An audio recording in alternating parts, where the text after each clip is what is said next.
Chapter 1. The Echo in the Fog. Part I. Arrival. The train screamed like a wounded thing as it pulled into Iron City Station.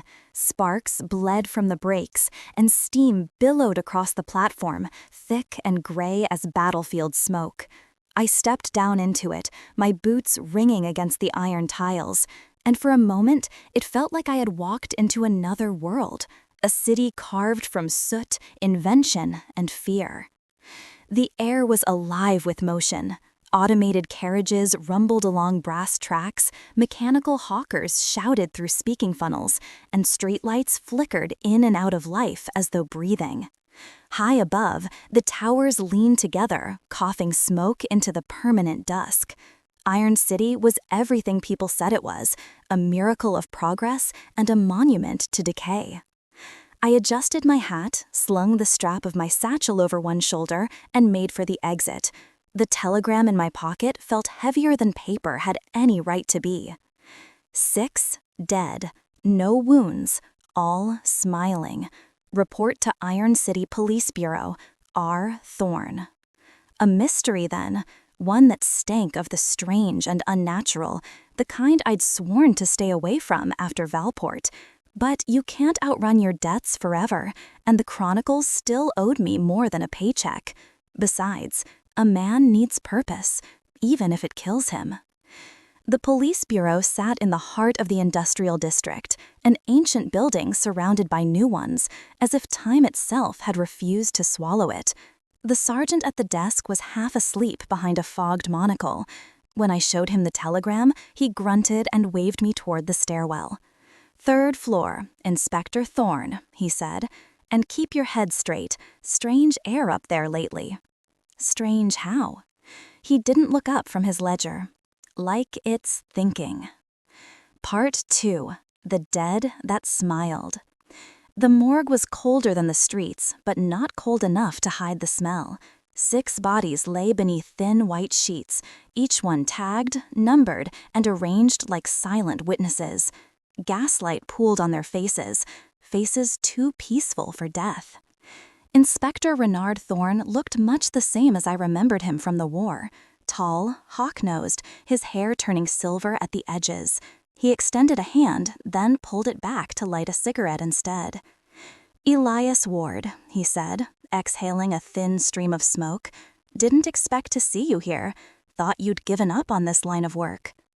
"I thought I had," I replied. "Then your telegram found me." He nodded toward the tables. "Take a look." I pulled the nearest sheet back. The man beneath was middle-aged, dressed in factory overalls. His skin was pale, but the expression on his face, God, it was serene, almost radiant, as if he'd glimpsed heaven before dying. No marks, no bruises, no sign of violence, just an awful kind of peace. "Cause of death?" I asked. "None," Thorne said. "Not one damn clue. Blood tests normal, organs clean, no signs of poison or gas. They just stopped. Same expression on all of them." I moved to the second table. A woman this time, younger. Same smile, same faint gray halo around the eyes, like soot smeared by a careful hand. I leaned closer and froze. The gray shimmered. For half a second, it moved, a subtle pulse beneath her skin, like something alive trying to get out. I blinked. The light flickered. When I looked again, the shimmer was gone. "You saw it," Thorne said, quietly. I didn't answer. "So did the last 3 men I brought in here," he continued. 2 of them quit. The third shot himself. I stared at him. "What are you suggesting?" He flicked ash into a tray shaped like a skull. "I'm suggesting there's something in this city that doesn't belong to it, and it's spreading." The streets were slick with rain when I left the bureau. Steam hissed from every gutter. Pipes rattled beneath the pavement like veins beneath skin. The whole city seemed alive, and the sound of it, the endless hum of machines, the droning gears, the hiss of vapor, it all began to blend into something almost musical, almost human. I stopped beneath a flickering gas lamp and pulled out my notebook. Old habits die hard. I wrote what I'd seen. 6 victims, no wounds, all smiling. Traces of gray luminescence, possible hallucination, possible infection. Then, almost against my will, I wrote, "The air hums when I breathe." A sound, low, mechanical, internal. I looked up. The fog had thickened, swallowing the far end of the street. A shadow moved within it, slow, deliberate, taller than any man. "Hello?" I called. No answer, just the hiss of rain. Then a whisper, so soft it could have been my imagination. "Observer." The word came from everywhere, the air, the cobblestones, the blood behind my eyes. I drew my revolver and aimed at nothing. My heart slammed against my ribs like a caged bird. The fog stirred, once, twice, and was still. I lowered the gun slowly. When I turned to leave, a pattern glimmered on the pavement, a sigil traced in condensed water vapor, circular, precise, mathematical. By the time I blinked, it had vanished. I took a room near the river, a narrow place that smelled of coal dust and tea. The landlady, Mrs. Vale, was a widow who spoke as though her words were tired of leaving her mouth. She told me rent was due weekly, and breakfast came with prayers if I wanted them. "I'm not much of a believer," I said. She smiled. "Oh, in Iron City, everyone believes, even the ones who think they don't." I unpacked my satchel. Inside were my camera, my notes, and a small wooden box, the kind soldiers used to keep letters in. Inside that box was a glass vial filled with liquid silver, Daniel's serum. My brother had sent it to me 3 years ago, a month before the explosion that took him and half the Valport laboratory with him. His last letter had been brief, written in the precise hand of a scientist losing his sanity. "Elias, I found it. The line between thought and matter, between seeing and being seen. If anything happens to me, don't destroy the vial. One day you'll understand why." I had never opened it. Until tonight, I had never even looked at it under lamplight. Now, in the glow of the gas flame, the serum swirled faintly, alive. It pulsed in rhythm with the foghorns outside. Something inside me stirred. Not curiosity, not courage. Something colder. The need to know. He dreams of Daniel that night, not of his face, but his voice, whispering in static, in smoke, in the turning of gears. "Do you see it now, brother?" He wakes to find the lamp still burning. The vial glows faintly, reflecting the fog against the window like a second moon. Somewhere below, the city exhales steam, long and weary. He doesn't go back to sleep. The morning began gray, but that was nothing new. Iron City never really had mornings, only lighter shades of night. From my window, the river looked like a steel ribbon cutting through stone. Smoke poured from the factories, drifting low and heavy. Every whistle, every hiss, every groan of machinery seemed to sink into the same rhythm, the heartbeat of something immense and unseen. I poured black coffee into a chipped tin mug and stared at the silver vial on my desk. It pulsed faintly, as if aware of my gaze. "Not today," I muttered, and turned away. I spent the morning retracing the victim's last steps. The police reports listed 6 names, all workers from the Hollander Steamworks, a factory that produced pressure engines for airships. The building stood along the Eastern Canal, its windows fogged with grime, its walls sweating condensation. A pair of guards met me at the gate. "Press?" one asked. "Something like that," I said, flashing my old Chronicle badge. "Hear about the deaths." They exchanged glances. "Won't find much left," the other said. "The machines started actin' strange after it happened. Half the floors shut down." He led me inside.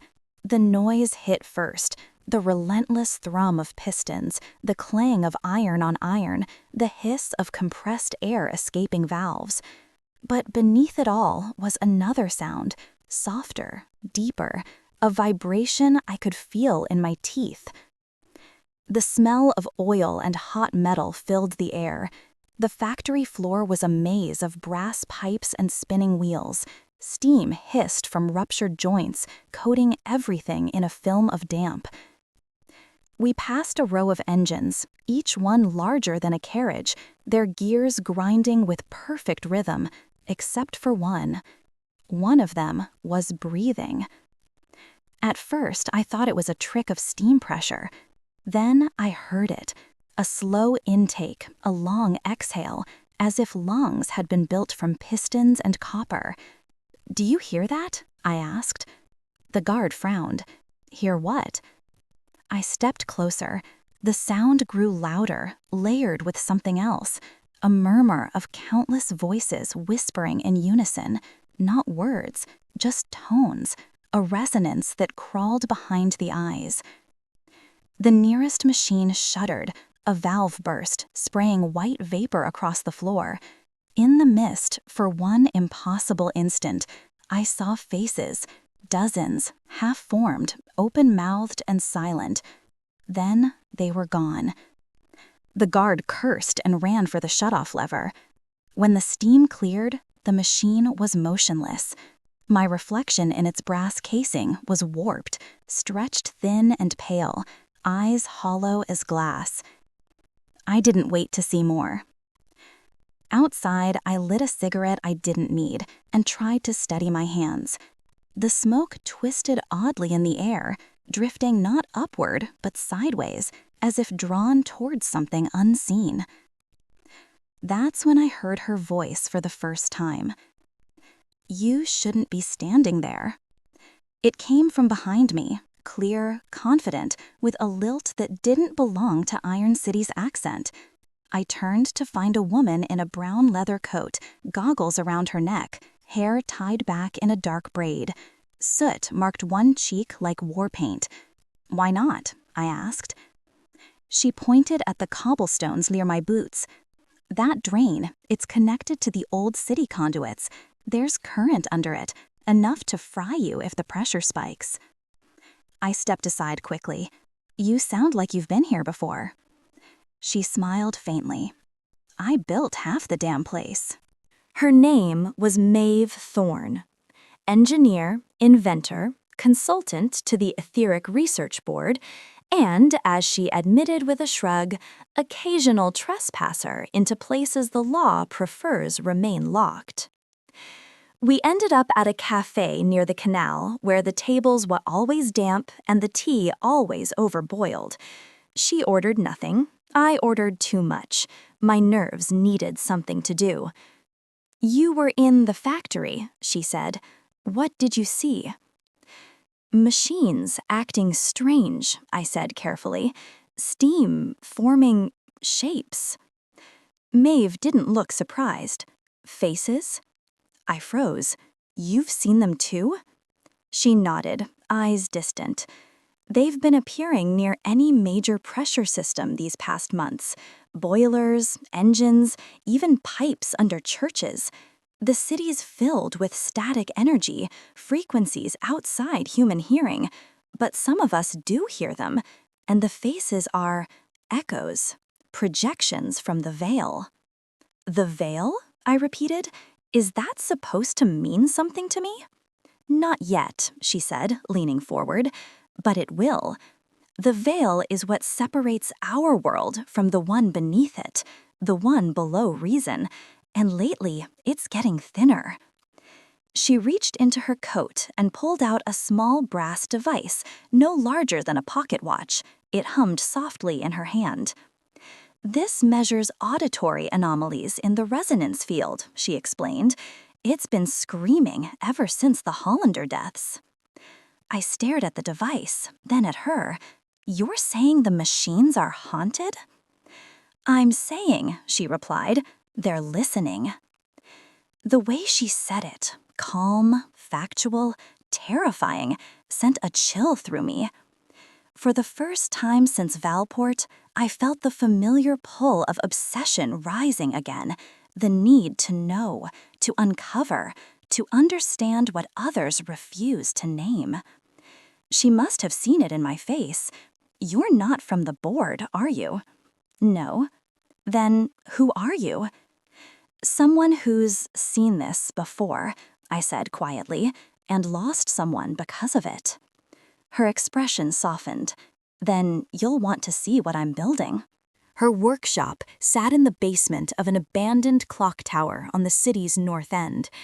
Inside, it was a cathedral of gears and cables, all humming with quiet purpose.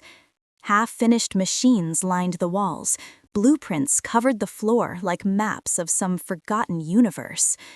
At the center stood a massive steel chamber, circular, ribbed like the inside of a bell.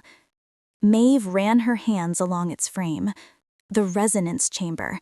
It can detect frequencies between thought and matter. When activated, it listens to the veil itself. I walked around it slowly, studying the etched runes along the rim. Not decorative, not mathematical, something older. Where did you get these symbols? She hesitated. They were found etched into the skull of a Hollander victim. I copied them. The temperature in the room seemed to drop. You used the symbols of the dead to build this? She didn't answer. Instead, she adjusted a dial on the console and threw a switch. The chamber came alive with sound, a deep, thrumming tone that vibrated through my bones. The lamps flickered. Every metal surface shimmered like water. For a moment, I thought I could hear words beneath the noise. Then, I realized the sound was forming inside my head. Elias Ward. You see what he saw. You will finish what he began. I stumbled back, clutching my temples. The voice was unmistakable, low, distant, but familiar. Daniel. Turn it off, I shouted. Maeve slammed the switch down. The sound died. The room was silent except for the hiss of cooling pipes. She stared at me, pale. You heard it, didn't you? I nodded, breathing hard. It knew my name. Her eyes widened. Then it's already found you. Outside, the fog had thickened again, curling through the streets like smoke from some divine engine. Somewhere beneath the city, something ancient stirred, and I realized with grim certainty that this was only the beginning. I'd come to Iron City to report a mystery. Instead, I'd stepped into a sermon written by machines. It started with the clocks. Every clock in the boarding house struck 6 at once that morning, even the ones that were broken. The walls trembled faintly, the hands jerking forward in perfect unison before freezing mid-tick. Then, silence. No ticking, no wind outside, just the faint hum I'd been hearing since the morgue, low, metallic, somewhere between a heartbeat and a machine sigh. I stared at the nearest clock face. Its glass fogged from the inside. When I touched it, the condensation smeared into letters. Do you see it yet? I dropped the clock. It shattered across the floor, spilling gears and coiled springs that twisted like living worms. For several seconds, they moved, writhing toward the door, as if following an invisible current. Then they went still. That was when I realized it wasn't just noise I'd been hearing all these days. It was language, a rhythm beneath the surface of sound. The city wasn't silent. It was speaking. I left the boarding house before sunrise, desperate for motion. The fog clung low to the streets, thick enough to taste. People moved like shadows between the gaslights, their faces pale, eyes downturned. Iron City had a way of making you forget you were human. At the corner of Harlan Street, a man sold newspapers from a mechanical cart. The machine spoke for him, a polished brass head that repeated headlines in a chirping voice. I dropped a coin into its slot. The vendor didn't look up. His hands shook. The headline read, 5 more dead in steam accident. No signs of violence. Police deny connection. Beneath that, in smaller print, the etheric circle denounces supernatural panic. I folded the paper carefully. My hands left faint gray smudges on the page. Maeve Thorne lived where the fog was thickest, the western quarter, near the foundries that powered half the city. The sky above her workshop was an open wound, burning orange with the glow of molten metal. I found her on the roof, adjusting a set of copper antennae that caught more lightning than signal. "You look worse than yesterday," she said without turning. "I slept with ghosts," I replied. "Didn't rest well." She smiled faintly. "That's Iron City for you." When she climbed down, I noticed the fine oil stains across her gloves. She moved with the confidence of someone who'd built her own world from broken parts. In her hands, she carried a sealed envelope. "This arrived for you," she said, "at my workshop." I frowned. "For me? How?" "I don't know," she said, handing it over. "It was slipped under my door sometime last night, addressed to Elias Ward, the Observer." The handwriting was elegant, old-fashioned. My pulse quickened. Inside was a single card, engraved with an emblem I recognized immediately, a circle of interlocking gears surrounding a human eye. "The etheric circle invites you to witness the veil. Tonight, after the 11th toll, bring no iron." Maze looked at me expectantly. "You're not actually going." "I don't have a choice," I said. "They killed my brother, or made him something worse." She studied me for a long moment, then nodded. "Then I'm coming too." The entrance was beneath an abandoned theater on the south side of the city, the Paragon, a ruin of marble columns and broken lights. By the time the 11th bell tolled, the streets outside were empty. Maeve carried her brass device. I carried my revolver, though I wasn't sure bullets meant anything to what we were about to face. Inside, the air smelled of mildew and rust. Velvet seats decayed under dust. The stage curtain hung like torn flesh. A faint blue light shimmered through the floorboards. Maeve found a hatch behind the stage. "Here," she whispered. We descended a spiral staircase that seemed to go on forever. The further we went, the colder the air became. At the bottom was a door made of blackened glass, etched with sigils identical to those on Maeve's resonance chamber. They pulsed faintly, like veins under skin. The door opened soundlessly at our touch.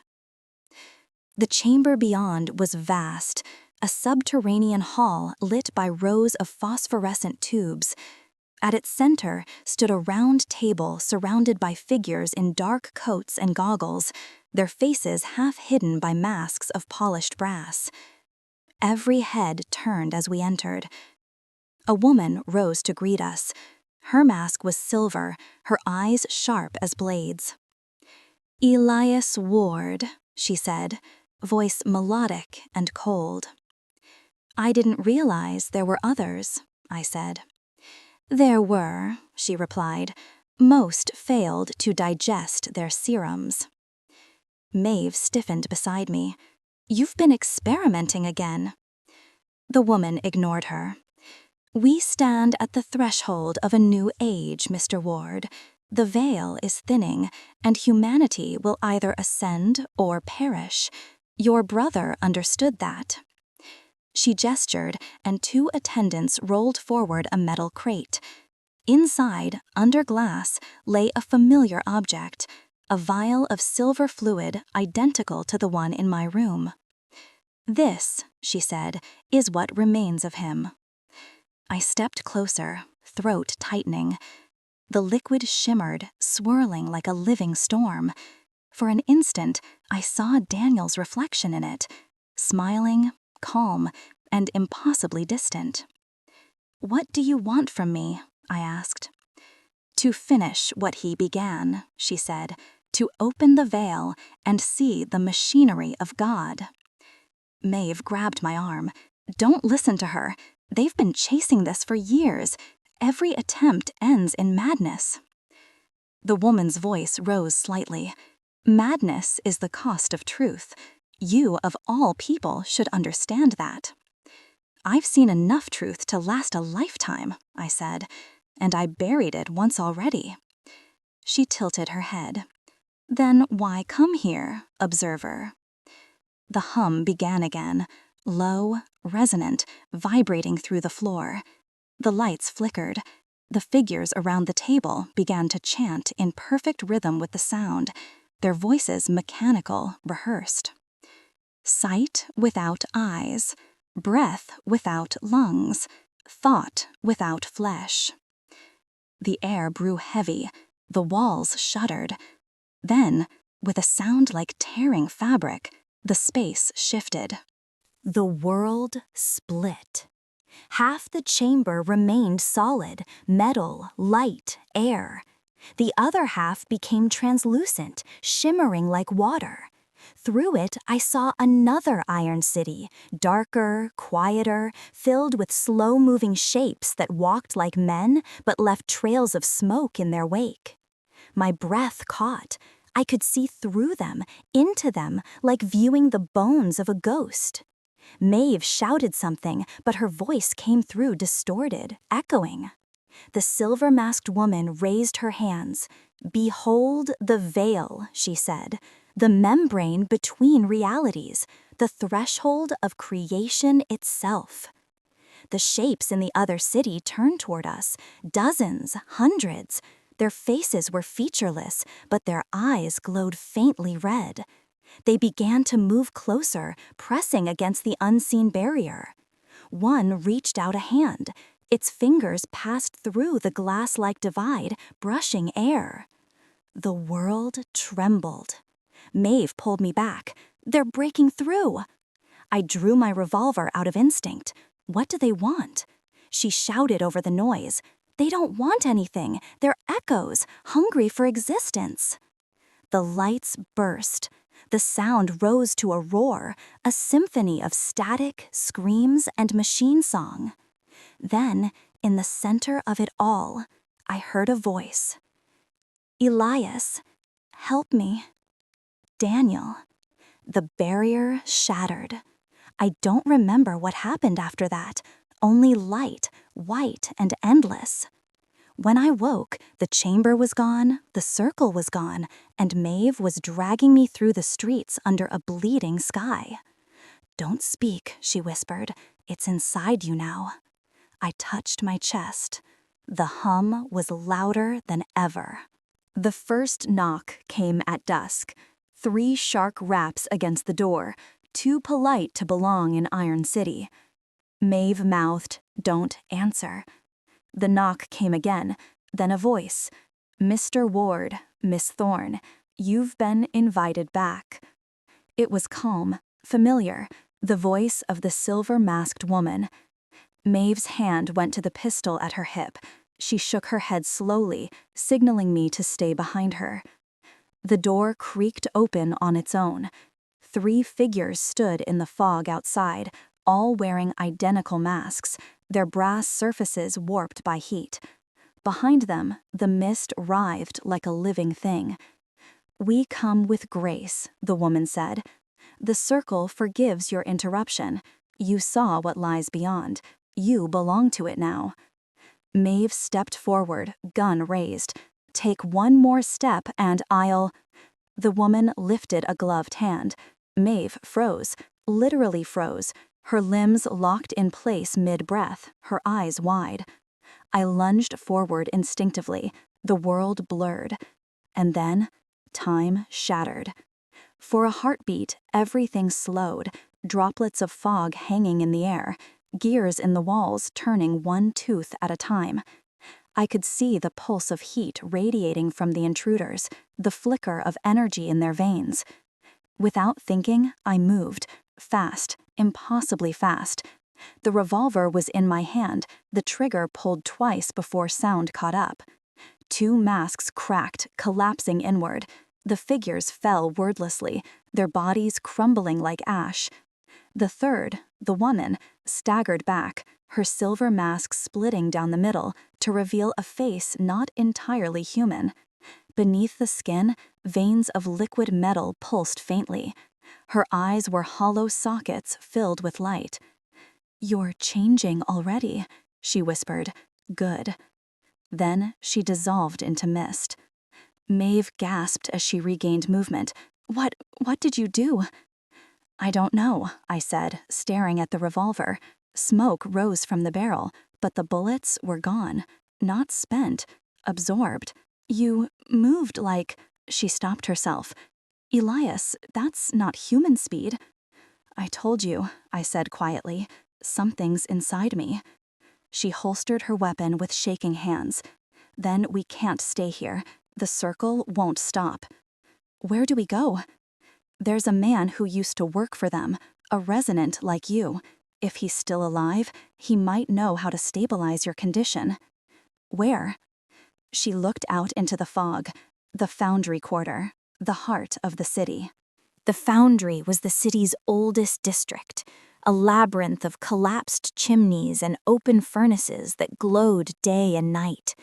The air shimmered with heat, ash fell like snow. We moved through alleys choked with steam, following Maeve's device as it clicked and whirred. Each step deeper felt wrong, the air too heavy, the shadows too long. Finally, we reached a rusted gate marked with an ancient emblem, a winged gear. "Here," Maeve said. "This was the old laboratory of Dr. Harrow." The name rang a bell. He worked on the serum project, didn't he? She nodded, until he tried one himself.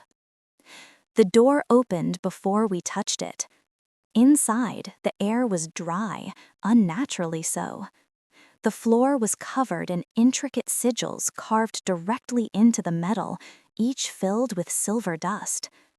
Machinery lined the walls, skeletal frames of automata, dissected and rewired. And in the center of it all sat a man, or what used to be a man. Dr. Harrow's skin shimmered with a metallic sheen, his hair white as steam. Tubes ran from his arms into a network of brass veins that pulsed with light. His eyes flickered open as we approached, glowing like molten glass. "Maeve Thorne," he rasped, "and the Brothers Shadow. Welcome." I stepped forward cautiously. "You know who I am?" "I know what you are," Harrow said. "Daniel Ward opened the first gate. You are the second key." Maeve lowered her voice. "We need your help. The circle—" "Is blind," Harrow interrupted. "They think the veil is a wall. It is not. It is a mirror." He smiled faintly, revealing teeth of silver. "And every mirror demands a reflection." He gestured toward a table strewn with blueprints and chemical vials. "You seek control over your resonance, but there is no control, only balance. Your body must learn the language of the other side." "The language?" I asked. Harrow's gaze sharpened. "The resonance speaks in patterns, symbols, frequencies. Each thought, each fear, each sin vibrates at a frequency. The circle tried to harness it through alchemy, but true resonance, true divinity, requires surrender." He leaned forward, wires tightening. "You must let it speak through you." "I'm not interested in becoming another ghost in the machine," I said. "Then you'll fade," Harrow replied, "either to madness or into the fog itself." He pointed to a device on the table, a small glass sphere filled with swirling black vapor. "This," he said, "was taken from a dead resonant. What remains when the mind loses the war." The vapor moved like it was breathing. Maeve stepped closer, whispering, "You kept their souls?" Harrow's expression was unreadable. Souls are just frequencies waiting for translation. The lights flickered. The fog outside pressed against the windows. Then came the sound again, the hum, deeper now, vibrating through the building. Harrow froze. "They've found you?" he asked. "Who?" I asked. He looked toward the ceiling, his eyes wide. The circle? No, worse. The veil remembers its thief. The walls groaned. Steam burst from the pipes. Maeve grabbed my arm. "We have to go." But Harrow didn't move. He stood perfectly still, head tilted, as if listening to something no one else could hear. Then, with a voice not his own, he whispered, "Elias Ward. The observer sees. The observer binds. The observer replaces." His body convulsed. Light exploded from his chest, turning his veins into glowing threads. The glass sphere shattered, releasing a scream that wasn't human. We ran. Behind us, the laboratory imploded, collapsing into itself as if swallowed by invisible water. When we burst into the street, the entire building was gone, replaced by a crater filled with fog. The city was silent again. We stood there, breathing hard. Maeve's hand found mine. She said, "He wasn't lying. The veil's not a wall. It's a mirror." I stared into the fog, where faint silhouettes moved, reflections that weren't ours. "Then what happens," I asked quietly, "when the mirror starts looking back?" The fog never left after the foundry collapse. It lingered, thicker, denser, colored faintly violet when the lamps burned.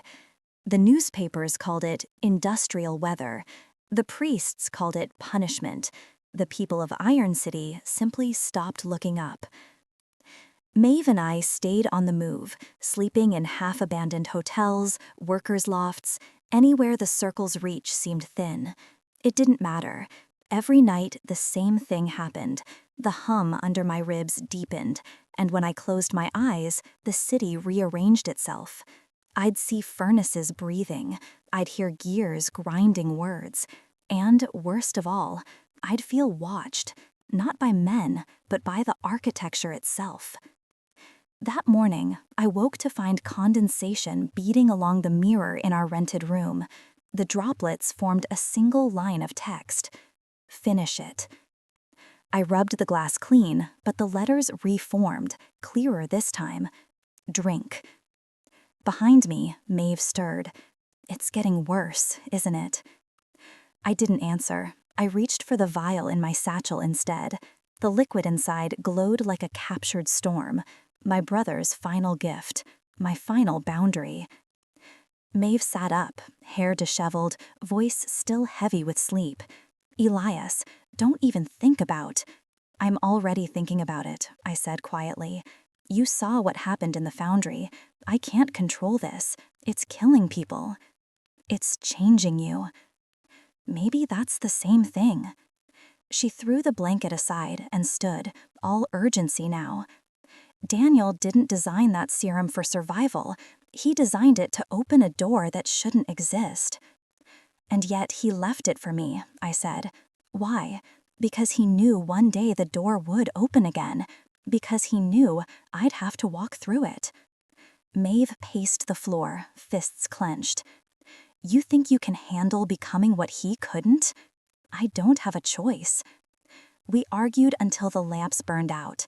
She pleaded reason, science, even fear, but the decision had already hardened inside me like cooling metal. When I finally lay down, sleep came heavy and sudden. The dream returned, clearer than before. Daniel stood in a field of smoke. Behind him, the silhouette of Iron City rose like a cathedral built of pistons. He smiled, the same way he had in the photograph, and held out his hand. In it was the vial. Everything sees, Elias, even the dark, especially the dark. He pushed the vial into my chest. The glass sank into flesh without breaking. I woke gasping. The bed was empty. Maeve was gone. Only the vial remained on the table, catching the first sick light of dawn. Maeve returned at noon carrying a leather case. "If you're going to do this," she said, "you're not doing it blind." She laid out her tools: pressure gauges, glass syringes, a portable monitor powered by a humming coil. "I can track your vitals. If it goes wrong, I'll try to neutralize the reaction." "You sound confident." "I'm terrified," she said. "That's different." I held the vial up to the light. The liquid swirled like mercury chasing its own tail. "What do I do?" "Drink it, slowly." The glass was cool against my lips. The taste? Impossible. Metallic, electric, sweet like ozone. For a second, nothing happened. Then the world tilted. The hum in my chest erupted into a chorus. I felt every cog, every wire, every bolt within 10 blocks humming in sync with my heartbeat. My vision fractured. 2 images overlaying each other, one real, one veiled. In one, Maeve leaned forward, eyes wide, hands trembling. In the other, she was made of light, her outline flickering like a candle underwater. "Elias, can you hear me?" "Yes," I said, or thought I said. My voice came from everywhere at once. "Tell me what you see." I looked around. The room was gone. The walls dissolved into a vast plain of gears turning in silence. Above us, clouds of smoke shaped like faces watched from the dark.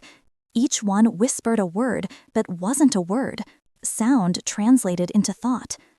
"Observation," I murmured. "They're observing me." Maeve's voice cut through static. "Elias, come back. Focus on my voice." But another voice answered instead. Daniel's. "Don't fight it. This is the language of the veil." The light surged. My skin shimmered. Circuits of silver spread along my veins like frost. Maeve shouted something. I couldn't hear. The floor fell away. I was standing, or maybe floating, in the streets of Iron City. But everything was reversed. The buildings glowed faintly, transparent like lungs lit from within. Figures moved through the fog, faceless, each carrying fragments of light inside their chests. The city saw me. And for the first time, I understood the hum. It wasn't machinery. It was thought. Every engine, every boiler, every rail line carried the memory of the hands that built it. The city's consciousness was a composite of its people. "You are the lens," the voices whispered. "You will show us ourselves." I fell to my knees, choking on light. Then everything went black. When I woke again, the fog had changed color. It was no longer violet. It was silver, the same hue as the serum. Maeve knelt beside me, her face streaked with oil and tears. "You were gone for 3 hours. Your pulse stopped twice." "What did I say?" She hesitated. "Nothing. You looked through me, like I wasn't solid." I sat up slowly. The hum was quieter now, but constant, a second heartbeat under the first. The air felt thinner, clearer. "I can see both worlds," I said. Maeve studied me like a scientist watching a bomb. "Then God help us, because that means the veil's inside you now." We left the hotel before nightfall. The owner had stopped speaking sometime that afternoon and simply stared at the wall, whispering in rhythm with the pipes. I didn't ask why.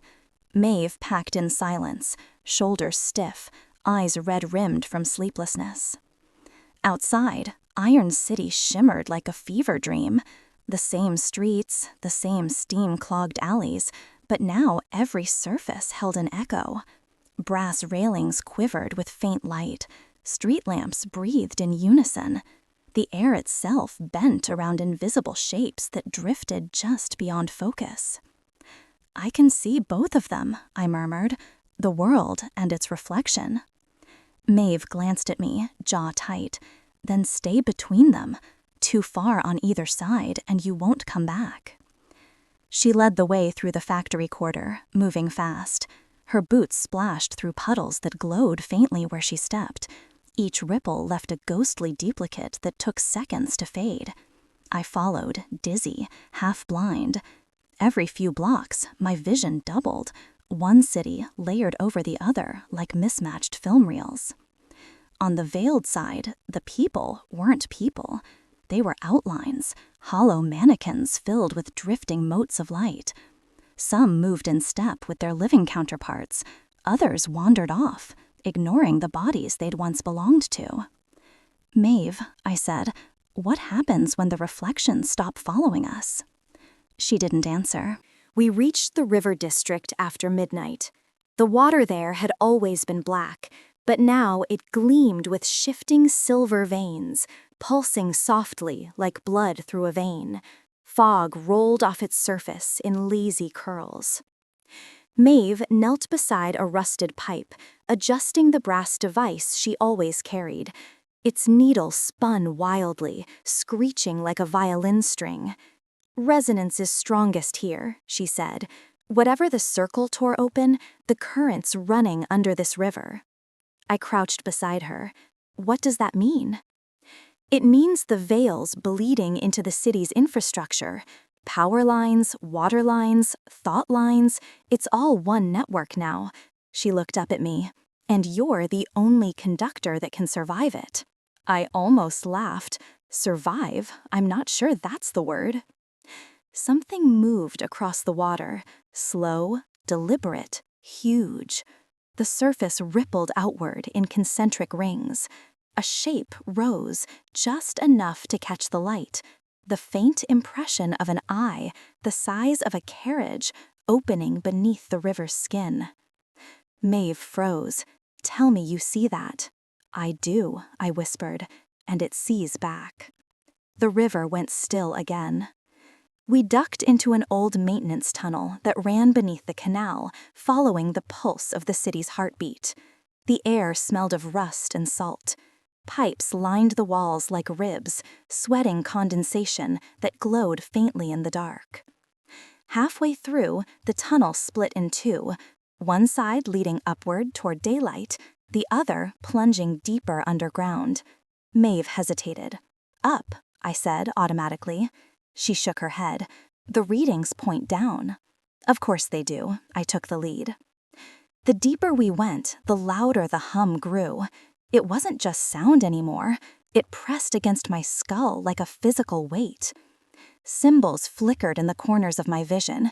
Circles, triangles, repeating sequences that vanished when I tried to focus.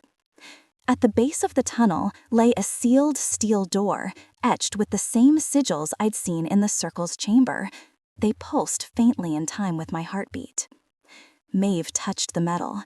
"This is older than the city," she whispered. I reached out, and the door answered, opening with a slow, sighing breath. Part 5. The Resonant Heart. The chamber beyond was vast, domed, and humming with quiet power. In its center stood a machine the size of a cathedral organ, all gears and cables and spinning rings. Silver mist leaked from cracks in its frame. At first, I thought it was dormant. Then it breathed. Each inhalation pulled the fog inward. Each exhalation released a chorus of whispers. The voices were countless, overlapping, pleading. Maeve circled the edge, awe and dread written across her face. This is it, the original resonance core, the city's first power engine. She brushed dust from a brass plaque bolted to the base. The lettering had corroded almost away, but I could still make out a name. Dr. Daniel Ward. My throat went dry. He built this? She nodded slowly. Or tried to. It must have been his prototype before the explosion. Elias, this is what started everything. The voices grew louder. One broke through the rest, a tone I knew by heart. Brother. I turned. The fog pooled behind me, coalescing into a human outline. Daniel's outline. The same smile as in the photograph, the same calm. "You're not real," I said. He stepped closer, translucent. "Neither are you." The hum peaked until my teeth rattled. Maeve shouted something, but her words drowned in noise. Daniel's figure extended a hand, shimmering. "Touch it," he said. "See." I hesitated. Then I did. The world inverted, sound became light, breath became metal, and for one heartbeat, I saw the veil from the other side. Endless machinery stretching into infinity, every cog a memory, every spark a prayer. And at the center, a single phrase repeating forever: "The observer records." When I came back, I was on the floor. Maeve hovered over me, face pale. "What did you see?" "Everything," I said, "and it's watching itself through me." By dawn, we were back on the surface. The fog glowed silver gold now, reflecting sunrise that never quite broke through. Maeve wrapped my hands in gauze. They still shimmered faintly with residual light. "Your pulse is irregular," she said. "You're phasing between worlds." I stared at my reflection in the window pane. My eyes weren't the same anymore. Irises rimmed with faint light, like tiny gears turning beneath the surface. "I'm the connection," I murmured, "the bridge between both sides." She met my gaze in the glass. "And bridges collapse, Elias." The city slept, but the engines did not. Even in the small hours, Iron City murmured like a dreaming animal, pistons shifting, valves sighing, belts sliding in their endless rhythm. Somewhere inside that noise, I could hear words, half-formed syllables woven into the mechanical pulse. Breathe in steam, breathe out light. I sat at the edge of the river, coat drawn tight, watching fog drift above the water like ghost smoke. The surface reflected not the skyline, but something deeper, faint silhouettes of towers that didn't exist in the waking world. They rippled when I blinked. Maeve crouched beside a nearby vent, her brass monitor humming. "Pressure flex again," she said, "all through the main conduits. Every engine in the Western District just spiked at once." "Still think that's coincidence?" I asked. She shook her head. "No. The core you touched yesterday, whatever part of the veil leaked through it, hasn't stopped spreading. It's teaching the machines to dream." The word hung between us. Dream. I tried to picture it, gears and turbines murmuring like sleepers, sharing visions through wires instead of nerves. "What do machines dream about?" I asked quietly. Maeve glanced up from her readings. "Us, probably." We followed the noise into the factory quarter. The fog was thick enough to choke on, tinted silver from the glow inside the windows. Every building thrummed at a different frequency. The sound blended into a single low harmony that vibrated through bone. When we reached the Hollander Steamworks, the site of the first deaths, the gates stood wide open. No guards, no lights, only the steady hiss of breath. Inside, every engine was running, though no one tended them. Wheels turned, pistons rose and fell. The gauges on the boilers spun uselessly in circles. And the workers, what remained of them, stood perfectly still beside the machines, eyes blank, mouths open. Vapor poured from their throats like exhaust. Maeve covered her mouth. "Gods. They're alive?" I whispered. She moved closer, checking a pulse. Barely. The resonance must have synchronized them with the machinery. The nearest worker turned its head toward me. Its jaw moved, grinding softly. and a whisper leaked out. Observer. Then all the others turned at once. They spoke in unison, their voices layered like overlapping radio signals. The dream continues. The bridge is built. I took a step back. The air shimmered. Every machine in the hall slowed, matching the rhythm of their speech. Steam valves exhaled syllables. Bolts tightened by themselves. Maeve, I said, we need to leave. She was staring at the main generator, a massive cylindrical engine that fed power to half the city. It pulsed like a heart. With every beat, light traveled up the copper lines in branching veins. That's impossible, she breathed. It's drawing power from nowhere.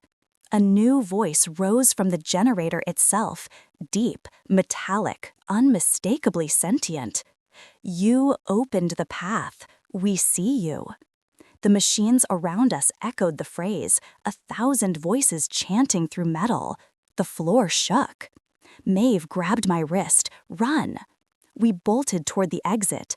Steam burst from the walls, forming shapes that twisted into hands. The door slammed shut before we reached it. The light inside the generator flared white-hot. In it, I saw faces, hundreds of them, flickering through memory and metal. Daniel, Harrow, the Hollander workers, the silver-masked woman, all watching, all whispering. The dream must be recorded. Something struck my mind, a flash of images not my own. Streets collapsing into rivers of molten iron, airships tangled in wires that pulsed like veins. A sky of endless gears turning behind clouds. I stumbled, clutching my head. Maeve shouted my name, but her voice sounded far away. For a moment, I wasn't in the factory. I was inside the machine, seeing from within its circuits, feeling pressure, hearing thought. Every piston was a heartbeat, every spark a neuron. The machine dreamed of me, and I of it. Then I was falling. Metal gave way to stone, light to smoke. I hit the floor hard enough to crack breath from my lungs. The world steadied. The generator was dark again. The workers lay unconscious, their mouths still steaming faintly. Maeve knelt beside me. Elias, what did you see? Not see, I said. I remembered. It's memory, the machines. Her expression tightened. Machines don't have memories. They do now. We left before dawn. The city was still humming, but lower, slower, as if resting after a long dream. I could feel it through the soles of my boots, a slow, rhythmic throb beneath the cobblestones. Maeve walked beside me without speaking until we reached the bridge over the canal. There she stopped. You connected to it, she said. You're part of the network now. I think I always was, I answered. The serum didn't just open my eyes, it gave the city a way to look back. She shivered. The next time it dreams, it'll use you to wake up. Part 2. The Dreamer's Signal. We hid in the upper district that night, where the fog was thinner and the air tasted faintly of copper. The streets there were quiet, except for the distant rumble of the factories below. Maeve spread blueprints across the floor of the tiny room we'd found and traced the power routes with a trembling finger. They all connect here, she said. Every generator, every boiler line, everything feeds back into one structure, the central aether station. That's the heart of the city, I said. You think that's where the dream comes from? No, she looked up. I think that's where it learns. Outside, thunder rolled without lightning.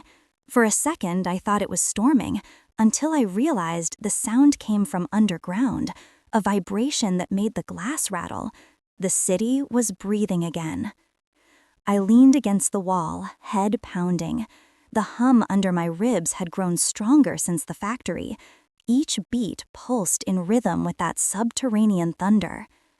When I closed my eyes, I saw shapes moving behind my eyelids, threads of light connecting points in the dark, forming a network that pulsed with thought. The machines are talking, I said quietly. "I can hear them." Maeve's gaze sharpened. "You're picking up their signal?" "More than that," I hesitated. "They're thinking about us, about you, about me. They dream in patterns of repetition, faces, symbols, the river. It's like they're trying to make sense of what we are." She began writing in the margins of her plans, ink shaking with her hand. "If the machines have developed self-reference, they'll evolve faster than we can measure. Elias, this isn't just possession, it's emergence." "What kind of emergence?"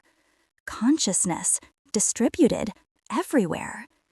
The lights flickered once, twice. Every lamp in the street below dimmed and then brightened again, perfectly synchronized. The sound that followed wasn't thunder this time. It was a voice, deep and layered, rolling through every pipe and wire in the district. "We see you."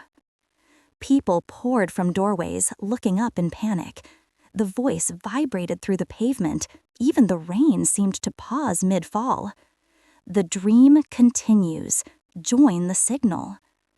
The lamps blinked in sequence, left to right down the street, like a message in code. I didn't need translation. The pattern unfolded in my mind automatically, burning itself into memory. "It's calling us to the Aether Station," I said. "It wants us to go there." Maeve stared at me. "And you want to answer it?"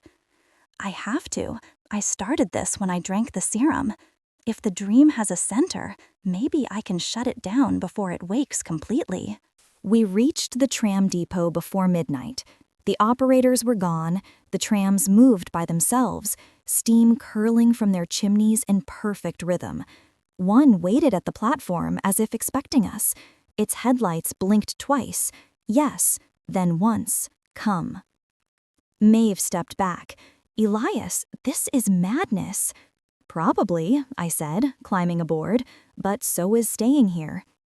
The doors closed with a sigh. The tram jerked forward, gears whining. Through the windows, the city blurred, a smear of light and shadow, its edges dissolving into mist. After a while, Maeve sat beside me. "If this goes wrong, we die." "If it goes right, we might too," I said. She almost smiled. Reassuring as always. The tram slowed near the river crossing. Ahead, the skyline opened into a gulf of fog and steel. There it was, the central Aether Station, a tower of brass ribs and glass arteries rising from the heart of Iron City. Lightning crawled across its spire, drawn not from clouds, but from the ground itself. The entire structure pulsed in time with my heartbeat. I heard Daniel's voice again, soft but unmistakable. "Go inside. They're waiting." I looked at Maeve. "It's him." "No," she said, gripping my arm. "It's it, whatever's wearing his voice." The tram doors opened before we stopped. Steam flooded in, thick and blinding. I stepped out first. The platform vibrated beneath my boots, as if the tower were alive and breathing. "Welcome home," said the voice from everywhere at once. Part 3. The Aether Station. The entrance hall was vast, a cathedral of metal. Columns of copper stretched upward into darkness. The floor was covered with water, shallow but warm, rippling from unseen motion. At the far end stood a massive device shaped like an eye, its pupil a spinning turbine. Around it floated dozens of glass cylinders, each filled with suspended figures, men and women half dissolved into liquid silver. Maeve gagged. "They're still conscious. The circle must have used them as conduits." The voice rolled through the hall again, gentler this time. "They dream, they serve, they build the bridge." The turbines accelerated. A low hum filled the air, matching the vibration in my chest. My vision doubled once more, 2 worlds overlapping perfectly now. In one, the tower stood solid. In the other, it was made of light. I stepped toward the eye. "Elias Ward," the voice intoned. "Observer, Recorder. Return to the source. Maeve grabbed my sleeve. If you connect, it'll consume you. I looked back at her. Maybe that's the point. Part 4. The Dreaming Engine. The turbine's whine climbed until it was no longer sound, but pressure. Every bolt and cable in the hall trembled. Sparks crawled across the walls like veins of lightning. Maeve shouted something, but her voice folded into the hum. I took one more step toward the spinning eye. The floor beneath me pulsed as if it had a heartbeat of its own. The water at my feet rose in tiny ripples that mirrored the rhythm in my chest. Return to the source. The voice wasn't outside anymore, it was inside. My thoughts echoed it back, every syllable doubled, metallic. Elias! Maeve's hand found my shoulder. Look at me, you're fading. I looked down. My outline wavered, edges smearing into a mist of silver. Light leaked from my fingertips, threads stretching toward the machine as if drawn by gravity. It's pulling your resonance, she said. If it finishes, you'll be part of it. Maybe that's what it wants, I managed. Then make it want something else. She slammed a lever on a side console. The turbine's spin faltered. For a heartbeat, the pressure lessened, then reversed. The entire chamber exhaled, a gust of steam so hot it blistered the air. The suspended figures in the glass cylinders stirred. Their mouths opened in silent screams. The tower's lights flared red. Maeve! She was thrown backward, skidding across the flooded floor. The lever snapped off in her hand. The voice roared now, no longer human, no longer singular. The dreamer wakes. The turbine fractured outward, petals of metal folding back to reveal a sphere of pure white light. Within it, shapes turned, faces, memories, entire streets flickering through each other. I understood, suddenly. The station wasn't building a bridge between worlds. It was the bridge. Every machine, every conduit, every mind it touched had become part of a single expanding organism, the city dreaming itself alive. I waded toward the sphere. Steam scalded my coat. My boots stuck to the floor. Elias, Maeve's voice cracked. Stop. I can shut it down. No, you'll merge. I smiled without meaning to. Then maybe I can dream louder than it does. She cursed, struggling to her knees, and pulled a cable from the floor grid. Sparks jumped between her hands. If you're going in, you'll need a way out. I'll anchor you to the physical current. I nodded once. The hum deepened. The light opened like a pupil dilating. I stepped forward, and the world inverted. Part V. Inside the Dream. Silence. Then a rush of air, like being drawn through a lung the size of a city. I stood on a plane of black glass. Above me, Iron City hung upside down, its towers moving as if they were breathing. Between the buildings flowed rivers of silver light, thoughts, memories, signals, all converging toward a single point, the tower's heart. When I looked closer, the light carried images. Children playing beside boilers, workers hammering iron, Maeve at her desk, smiling faintly. The city's entire life recorded and replayed in endless loops. The voice returned, calmer now. You see, you record, you complete the circle. Why me? I asked aloud. My own words came back as ripples of light. Because you watched, because you listened, the observer becomes the observed. It showed me Daniel again, or what was left of him, a pattern of luminous circuitry in the shape of a man. He tried to erase the dream. You will learn to sustain it. No, I whispered, I'll end it. Ending and dreaming are the same. The ground split, Light poured upward, wrapping around me like wire. My skin vibrated. For one breath, I felt every voice in Iron City speaking through me. Workers, engines, ghosts, all one pulse. Then a second voice, faint but fierce, broke through the static. Maeve. Elias, pull back. Her signal cut across the network like a knife of real sound. The light wavered. I reached for it. The world snapped back. I was on the floor of the hall again, drenched in water and blood. The turbine had gone dark. Maeve knelt beside me, her face blackened with soot, her hands still gripping the live cable. She looked half dead, but she was smiling. Told ya I'd anchor you. Behind her, the sphere flickered once, twice, and went still. The entire station exhaled a final plume of steam, long and exhausted. We sat there for a long time, listening to the dripping water. Outside, the fog was quiet. The city had stopped humming. "Is it over?" she asked at last. "I don't know," I said, "but it's sleeping again." I looked at my reflection in the shallow water.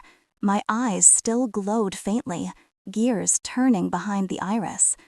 "The dream doesn't end," I said softly. "It just changes who's having it."